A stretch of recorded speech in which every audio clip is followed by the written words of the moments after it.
Well, hello everybody, and welcome back to the Life and Times of Crazy Patrick. I had to do this video tonight to tell you pretty much what a normal day in the life and times of Crazy Patrick is like. Uh, all of you that have subscribed to my channel, been with me for a little bit, you know that my son passed away 32 years old uh, earlier, in May, and he took care of his mother who lives here in town. He was her caregiver, and she has health problems. She's getting dementia. She has some problems with involuntary movement and speech problems from some medication she was on in the past. And so I had to drive her to Alamogordo, New Mexico this morning. It's about an hour and a half drive to a doctor's appointment with her neurologist. And then the neurologist wants to put more on my plate, doing some other things to take care of her, like checking her bills, making sure they're getting paid every month, going through that stuff with her at least once a month. And I have to drive her to all her medical appointments. I had to step up to the plate and do what my son was doing. And thank God my wife is okay with that. So we get that done. I get her to Alamogordo, hour and a half away, get her done at the neurologist, get back home, and I have to take a package to FedEx for my wife and drop it off. And you know how that is. That's always fun. And so here I'm pretty exhausted with my health issues. And I get home and I'm sitting in my room, relaxing, watching my YouTubers that I watch every day, catching up on their stuff. And all of a sudden I hear this blood-curdling screams outside. Help me, screaming, help me. And so I'm a security guard, armed guard. I do that 3 days a week. I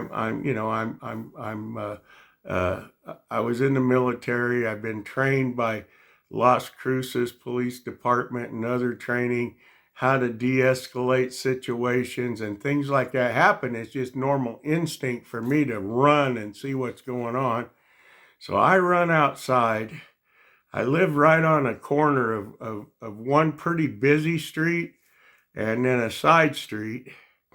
And there's cars that go up and down this busy street constantly.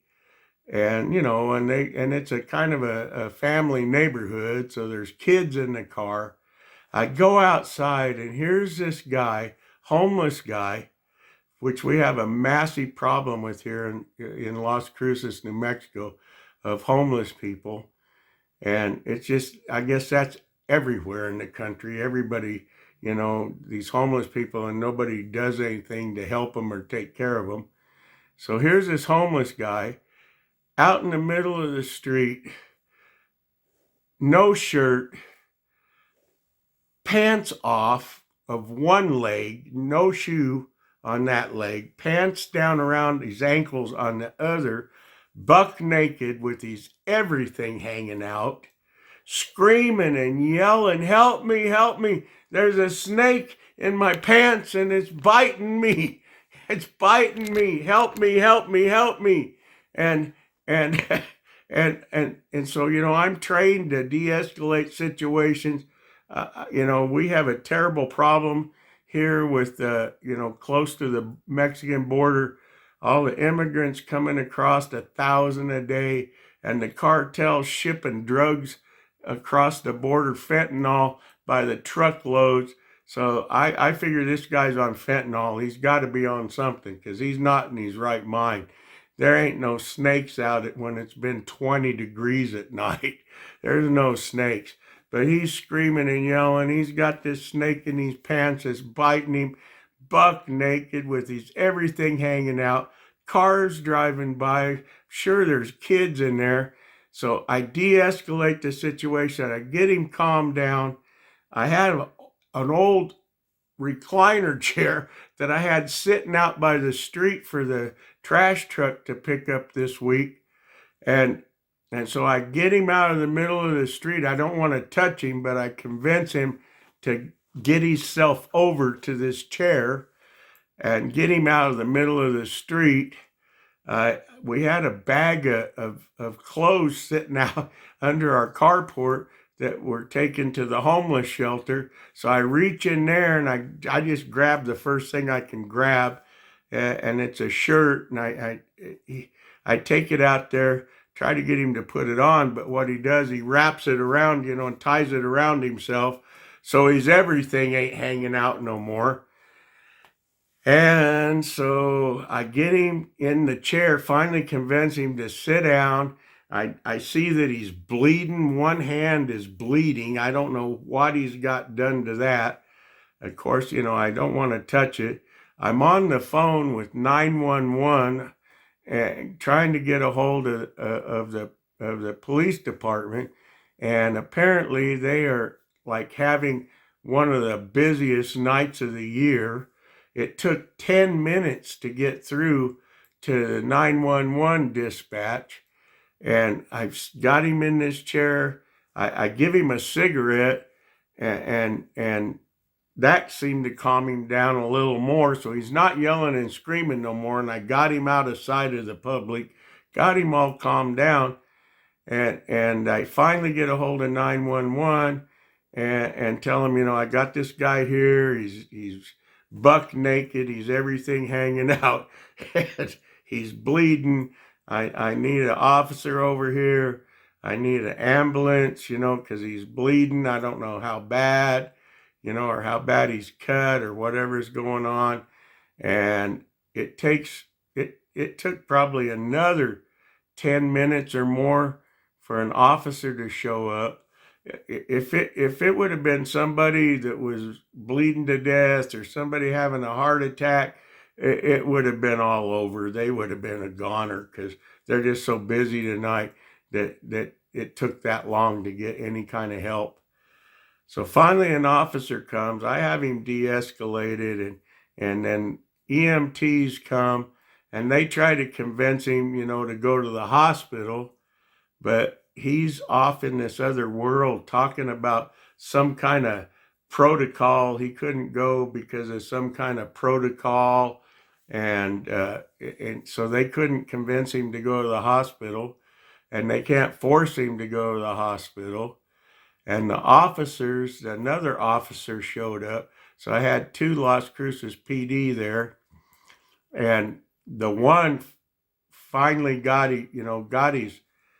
he had his one shoe inside the one pant leg that he had off, and the officer got that straightened out, and finally got his drawers back on him, so his everything wasn't hanging out in the wind. and they didn't want to take him to jail because they're so busy. And I work in this town, and I work in city, and the city doesn't have a jail. They have to take him to the county jail. Well, the county charges the city $150 a day if they put somebody in that county jail. So they avoided it at all costs to put people in jail unless it's something really, something serious. So they just get his pants back on him and tell him, well, you won't go to the hospital. There's nothing we can do for you.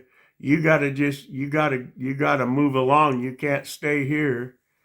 And so I asked the officer, I go, you're just gonna let him go? He has no shirt, he has no coat. It's gonna get down to like in the 20s tonight. He's gonna freeze to death. They go, well, there's nothing we can do. We can't force him to go to the hospital, and he's not fighting us or resisting or anything, and he's calmed down now. So we're not gonna take him to jail. So he's just gonna have to go figure it out on his own.